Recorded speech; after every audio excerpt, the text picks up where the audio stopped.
Seja muito bem-vindo ao canal Fronteira Austríaca. Para você que não nos conhece, muito prazer, meu nome é Rodolfo Andrello. Eu faço esse conteúdo para o YouTube para divulgar um pouco os pensamentos da Escola Austríaca de Economia e da Filosofia Libertária. Até agora, o conteúdo que a gente já lançou para o YouTube está no formato podcast. Então, esse é o primeiro conteúdo especificamente em vídeo que a gente vai estar lançando no canal. O tema de hoje é Simão Bolívar. E por que o tema escolhido foi Simão Bolívar? Bom, dentre outras razões, porque praticamente existe um desconhecimento muito grande sobre essa figura histórica, e o fato de que existe esse desconhecimento faz surgir e propicia uma série de mitos que geralmente as pessoas associam com a figura de Simão Bolívar e que não necessariamente tem fundamento no Bolívar histórico.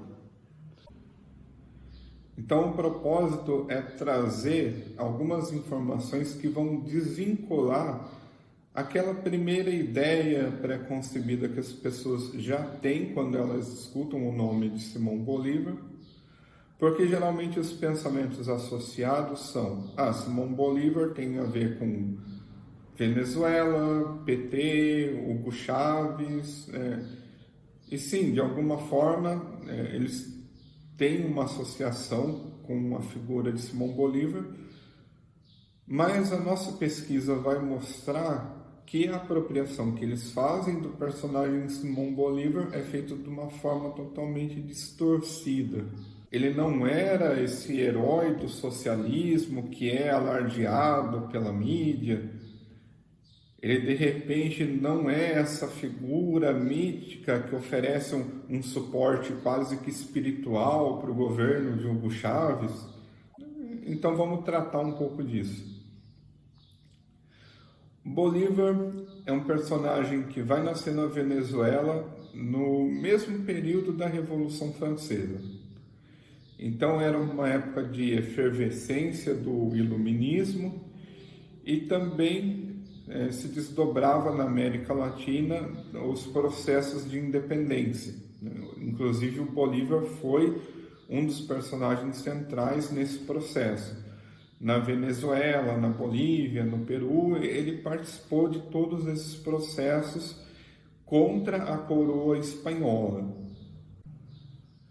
Não só isso, mas ele também foi um personagem de destaque no movimento abolicionista.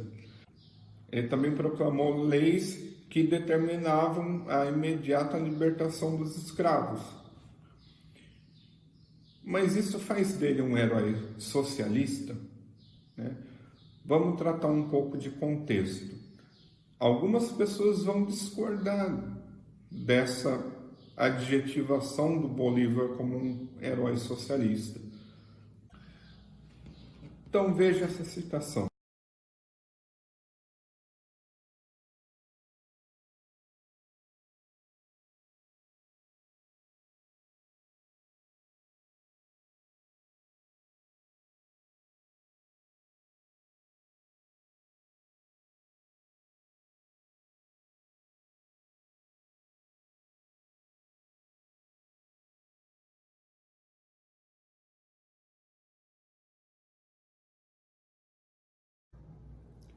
Espero que você tenha lido com atenção. Se você não leu, dá uma pausa, pode retornar, né? Pode tentar entender com calma o que está sendo falado, e não porque é realmente muito difícil de entender a proposta do autor, mas porque geralmente ele discorre de uma forma que vai totalmente em sentido contrário com o que é o senso comum, aquilo que é atribuído à figura de Simão Bolívar. Então de repente você viu a citação, você vai dizer: não acredito, a fonte não é boa, até porque eu não disse de onde eu extraí ainda. Você vai dizer: essa fonte é uma fonte golpista, racista, antissocialista, fascista e bolsonarista. Sinto muito se você pensou desse jeito, porque o autor das palavras que você leu, que você tomou conhecimento aqui, não é ninguém mais, ninguém menos do que o próprio Karl Marx.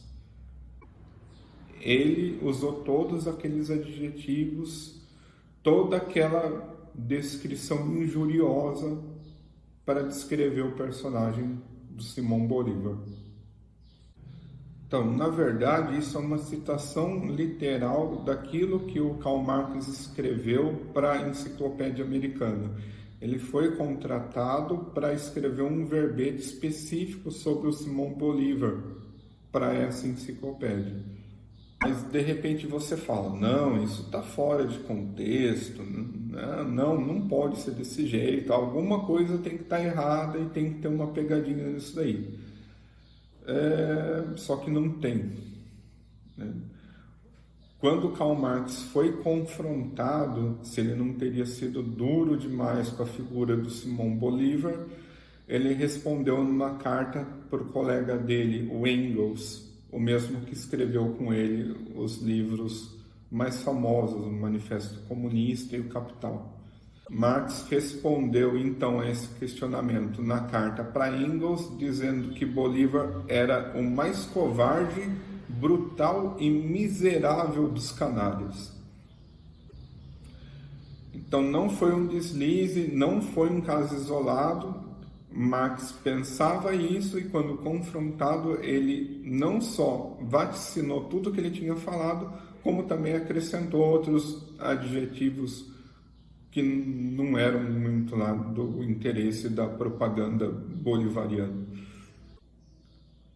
Se para os entusiastas do modelo venezuelano, com Hugo Chávez, com PT, com Dilma, se para essa galera é uma coisa normal você colocar Marx e Bolívar no mesmo balaio, e alguns deles se dizem marxistas e bolivarianos, pelo menos para o Karl Marx isso pareceria um completo absurdo. E era mesmo. Karl Marx tinha várias diferenças irreconciliáveis com Simão Bolívar. Então vamos do básico. O Simão Bolívar seria aquilo que Marx consideraria um completo exemplo de burguês, porque ele participava da elite crioula da Venezuela. Quando eu uso esse termo crioulo, nesse contexto o termo vai querer dizer que ele era um descendente de espanhol e tinha nascido na Venezuela. Então isso quer dizer que para a coroa espanhola ele era considerado um nível mais elevado do que os nativos da América do Sul, mas que na verdade ele não se equiparava ao espanhol nascido na Espanha. Então existia essa diferenciação.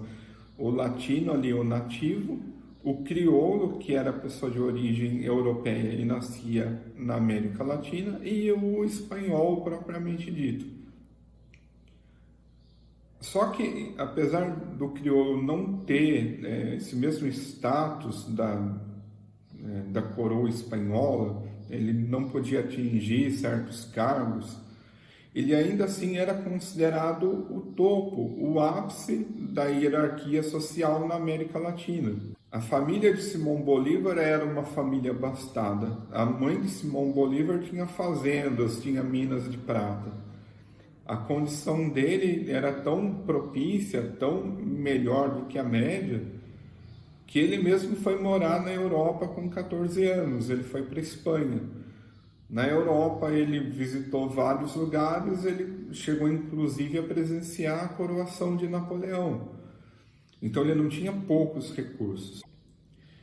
E se Bolívar era um burguês no sentido político, econômico que o Marx vai empregar, ideologicamente, onde se situava o Simão Bolívar?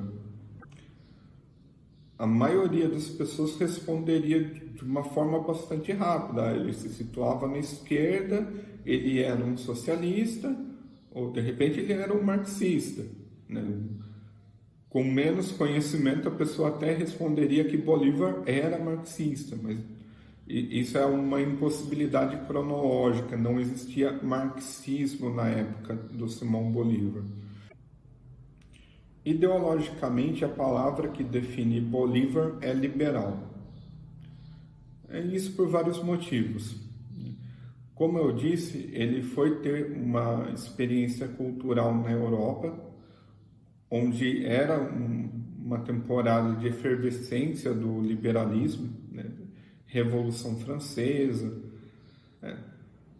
Tudo bem que se você conhece um pouco mais de Revolução Francesa, você pode olhar para aquela sanguinolência e falar, não vejo liberalismo ali. Mas o conteúdo ideológico que estava sendo discutido, os autores ali, eles eram iluministas e em sua maioria liberais.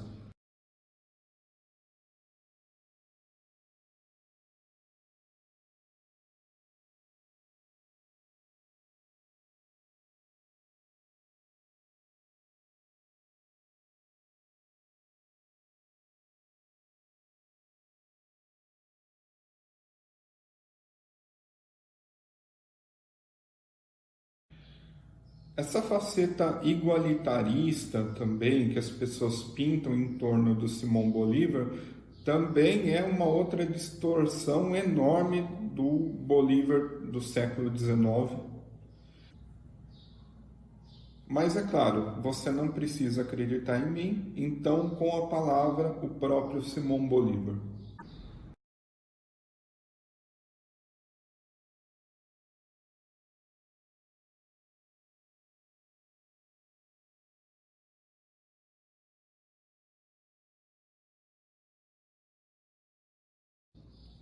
É fácil de confundir essa postura abolicionista do Simão Bolívar com algum tipo de adoção de meta igualitarista. Inclusive, isso cai muito no gosto dessa propaganda distorcida da figura do Simão Bolívar. Mas, na verdade, isso não podia estar mais errado. Sim, o Simão Bolívar era abolicionista, ele acreditava em direitos naturais, inclusive ele acreditava que os escravos nasciam com direito natural de liberdade, mas isso ainda é liberalismo. Quando você fala em abolicionismo no século XIX, você está falando de um contexto específico. A maioria das pessoas que eram abolicionistas não eram igualitaristas. A maioria das pessoas podia, inclusive, participar de ações militares para a libertação dos escravos, mas não necessariamente eles acreditavam que todos eram iguais. E, na verdade, o Bolívar tinha, assim, um juízo tão depreciativo sobre pessoas de outras raças, que, inclusive, isso vai culminar naquilo que eu já comentei, que é a questão do haitianismo. E o que era o haitianismo? Vamos conceituar. O haitianismo era um tipo de postura de temor na América Latina sobre processos de abolição liderados pelos próprios negros. De onde vem esse temor? Na Venezuela, na Bolívia, no Peru, a gente tem o Simão Bolívar como uma liderança central que vai protagonizar esse processo de abolição.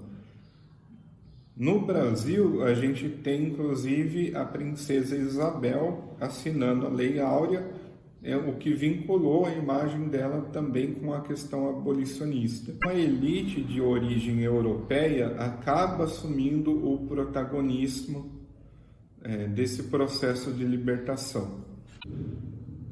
Já no Haiti, a coisa aconteceu de forma totalmente diferente. O processo aconteceu de uma forma descentralizada, por iniciativa dos próprios negros.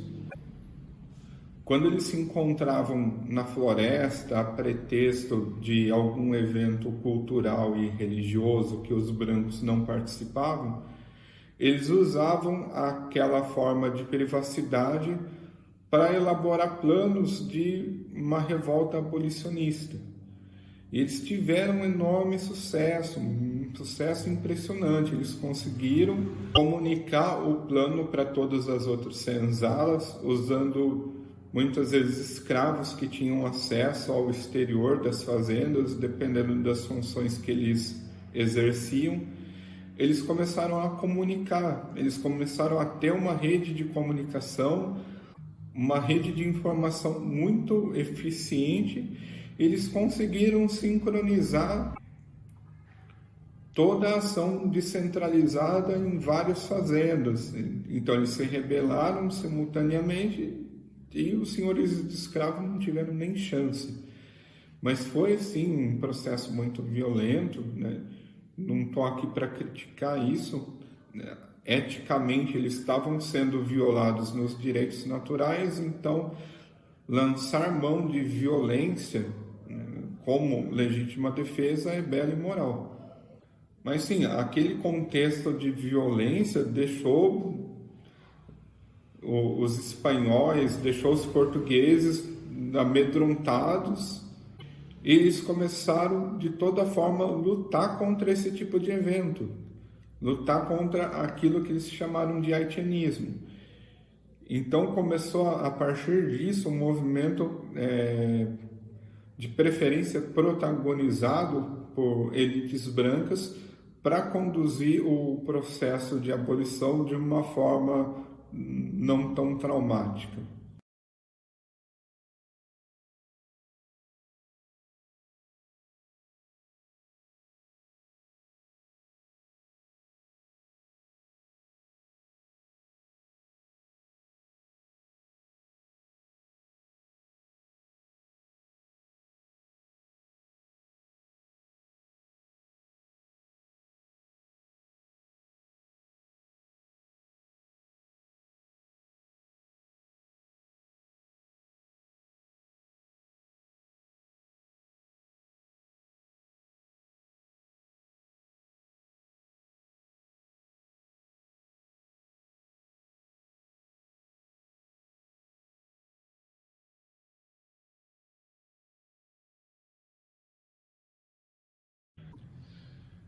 Então, nos escritos de Bolívar, nas cartas, né, nas medidas políticas que ele adotava, ele fazia totalmente questão de desvincular a figura dele desse movimento que aconteceu no Haiti.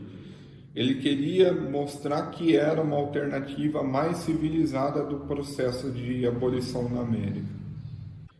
Inclusive, realizou um congresso diplomático no Panamá. Ele convidou vários países da América Latina, mas deixou de convidar o Haiti porque ele não queria que a figura dele tivesse nenhum tipo de ligação com os eventos do Haiti. Bom, um parêntese, já que a gente mencionou a Princesa Isabel, Bolívar, o haitianismo, você deve saber que existe no Brasil uma disputa ideológica sobre a questão da abolição, né? Existe muita crítica de esquerda sobre o processo abolicionista, sobre a Lei Áurea, sobre a Princesa Isabel, onde eles não aceitam esse protagonismo europeu no processo de abolição. Mas você percebe que exatamente esse mesmo tipo de crítica não é usada contra o Simão Bolívar? Você percebe que mesmo ele sendo parte de uma elite crioula de origem europeia, com um patrimônio significativo, que teve uma educação na Europa, você percebe que esses grupos não encontram problema que o Simão Bolívar tenha sido o protagonista desse processo de abolição? Mas será que é justificada essa diferença de tratamento? Ou será que isso também é parte da construção do Bolívar imaginário? Vamos ilustrar essa questão citando o trecho de uma biografia do imperador Dom Pedro II.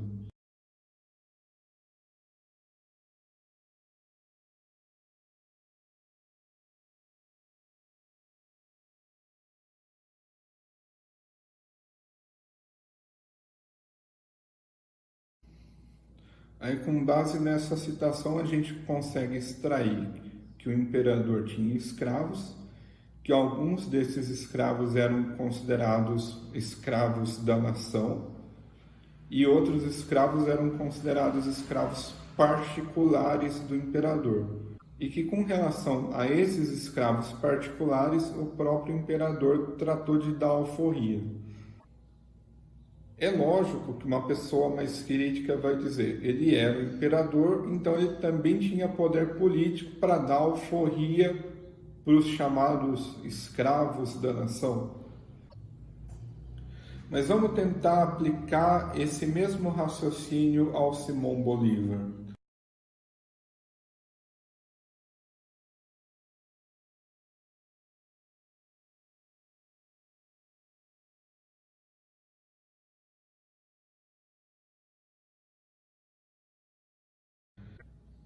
Então é lógico, com a nossa mentalidade, é muito fácil que a gente queira condenar qualquer tipo de desvio moral que tenha acontecido 200, 250 anos atrás.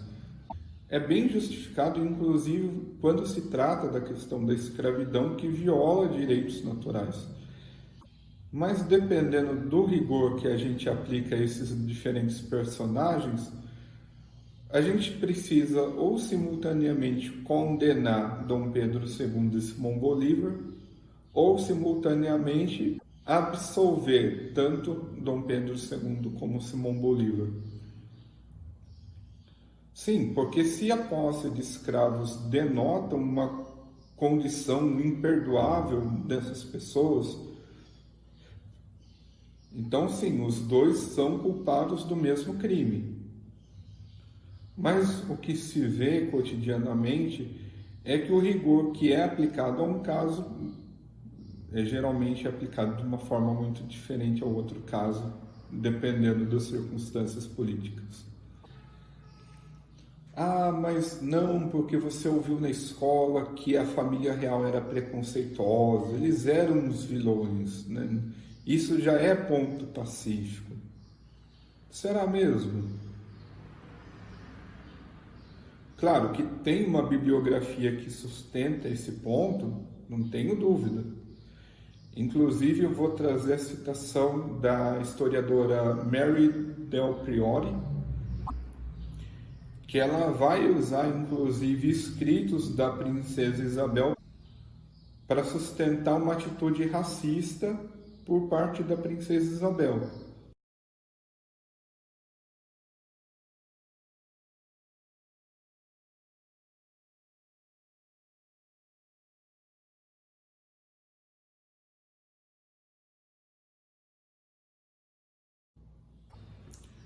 Então vamos lá. O livro dela mostra que, sim, a princesa tinha escravos e, sim, ela se referia aos escravos como preto em várias ocasiões, né? Isso não está em discussão.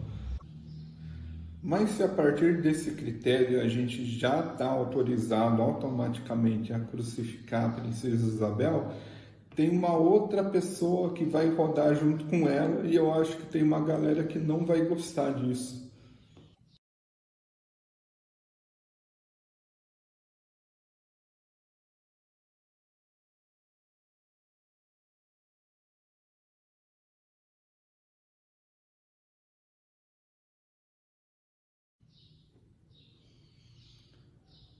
Tá.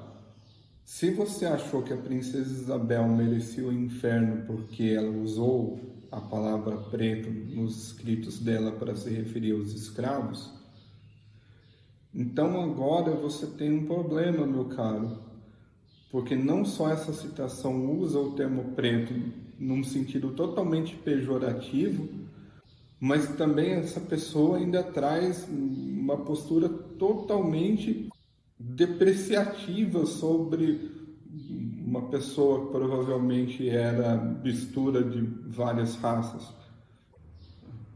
No século XIX, essa questão de mixigenação era realmente bastante polêmica. Mas ok, o critério que vale para um vale para outro.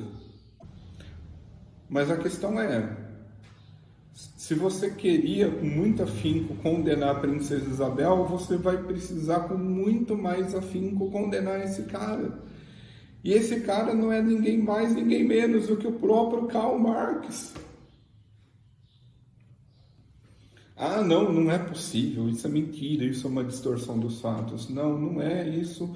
É uma carta que o Marx escreveu para o Engels, e ele estava se referindo a Ferdinand de Lassalle, que era uma liderança socialista, era uma liderança trabalhista, e que mesmo assim não foi poupado de ser achincalhado pelo maior líder do movimento comunista.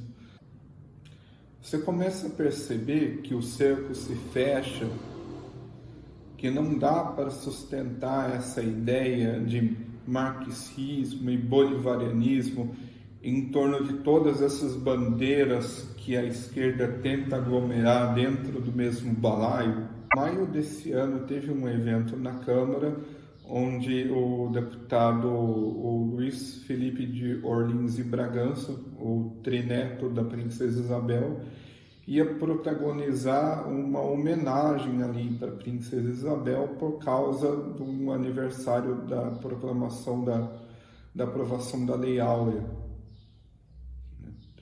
E o que aconteceu? Se você bem se lembra, se você não se lembra, o noticiário está aí, felizmente, o PSOL, né, e algumas pessoas do movimento ativista negro invadiram a sessão, gritando Marielle, hasteando faixas Marielle, com o rosto da Marielle, porque eles não queriam de forma nenhuma que a Princesa Isabel fosse homenageada por causa da aprovação da Lei Áurea.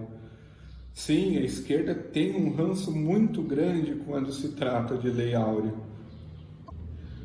Até no Twitter, depois, pessoas ali, membros do partido, se pronunciaram dizendo que a Lei Áurea era um tipo de abolição fake.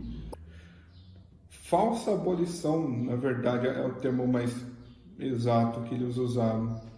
Como todo mundo sabe, o PSOL é um daqueles partidos que mais levanta essas bandeiras do marxismo e do bolivarianismo. Se uma coisa é impressionante é o esforço hercúleo que eles fazem para colocar toda essa colcha de retalho ideológico, eles conseguem colocar isso tudo dentro do mesmo balaio e fazem surgir dali um negócio totalmente amorfo, totalmente sem sentido. Ninguém em sã consciência nega que Karl Marx era racista. A história mostra que mesmo Simão Bolívar sendo abolicionista, ele não queria aceitar uma revolução de negros para negros, por negros, para negros. Ele não queria aceitar o que aconteceu no Haiti. Ele queria que ele fosse o protagonista, ele de origem europeia, ele da elite crioula. E se as pessoas não veem problema de isso ter acontecido na Venezuela, por que essas mesmas pessoas acham um problema enorme e imperdoável de que uma pessoa de origem europeia tenha sido protagonista do processo de abolição no Brasil? Isso não tem justificativa. Ah, mas a coroa não fez nada, eles deixaram os negros à míngua. Você alguma vez se perguntou o que o Simão Bolívar ofereceu para os negros dos outros países da América Latina? Se o processo foi diferente, se o processo foi semelhante? Porque se tudo que eles fizeram foi assinar uma legislação garantindo a aprovação da abolição, então exatamente o mérito dos dois dá no mesmo. No caso do Brasil, ainda tem um agravante de que as elites escravagistas ainda se rebelaram contra a coroa, apoiaram o golpe que proclamou a República, e um dos principais líderes da República, o Rui Barbosa, queimou os arquivos que documentavam a escravidão no Brasil. Então, se você acha difícil hoje fazer a sua genealogia para mostrar que o seu antepassado era escravo, que ele trabalhou para fazenda de fulano, que a sua vida foi desgraçada por causa disso, culpe o Rui Barbosa, culpe o pessoal da República. Menos de um ano depois, a família real já estava sendo enxotada do Brasil, eles tiveram que ir para o exílio durante a noite, porque aqueles militares covardes, nem para enfrentar a reação popular à luz do dia, eles não eram capazes, eles tinham que fazer tudo na sordina. Então, se você acha que a família real tinha poder político para fazer muito mais coisas em favor dos negros, não sei, cara. Você já aplicou esse tipo de critério aos seus heróis, o Simão Bolívar, Karl Marx? Porque o que mais se vê agora é um julgamento que usa dois pesos e duas medidas.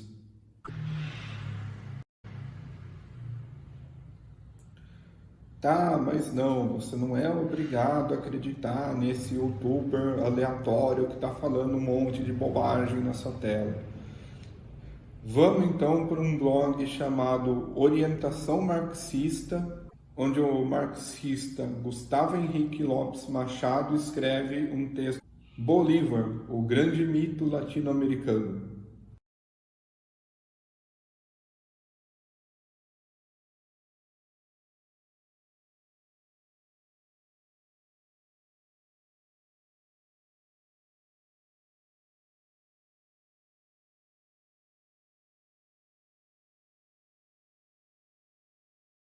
Se a minha opinião não era boa o suficiente para você, então tá aí a opinião de um blogueiro marxista, um militante, que não vai poder ser acusado de estar trabalhando a soldo do grande capital, da imprensa golpista e de toda essa galera aí que é o fantasma que está escondido debaixo da cama.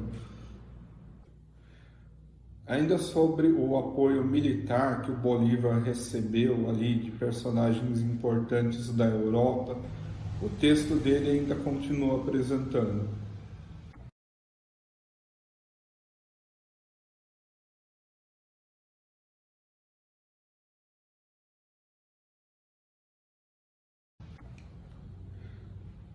Aí ele conclui dizendo que, na verdade, o Simão Bolívar quis trocar o tipo de colonização espanhola por um tipo de colonização inglesa. E, na verdade, o Simão Bolívar estava trocando seis por meia dúzia, só optando por uma metrópole em vez de outra. Isso está totalmente em sintonia com o pensamento marxista vigente. Hoje, qualquer tipo de rumor sobre uma empresa estrangeira vindo aqui para trabalhar com riquezas naturais da América, para explorar petróleo, para explorar gás, para explorar outros recursos minerais, tudo isso é visto como parte de um processo de colonização. Venha essa empresa dos Estados Unidos, venha da Europa, venha de qualquer outra potência, isso é visto como um traje e é colonialismo. E é o tipo de coisa que a militância socialista vai rotular como parte de um processo de dominação estrangeira, que a nossa América do Sul está sendo vendida a troco de banana. Só que por esse tipo de critério, o próprio Bolívar seria considerado o neoliberal entreguista pior do que o Fernando Henrique Cardoso, né? Que essa galera gosta de falar que o Fernando Henrique entregou o país de bandeja.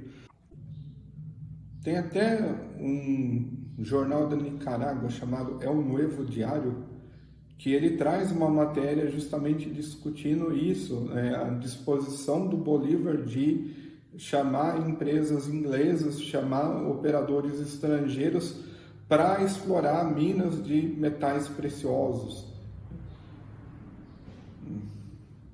O jornal fala, inclusive, que o Simão Bolívar estava entregando a Nicarágua.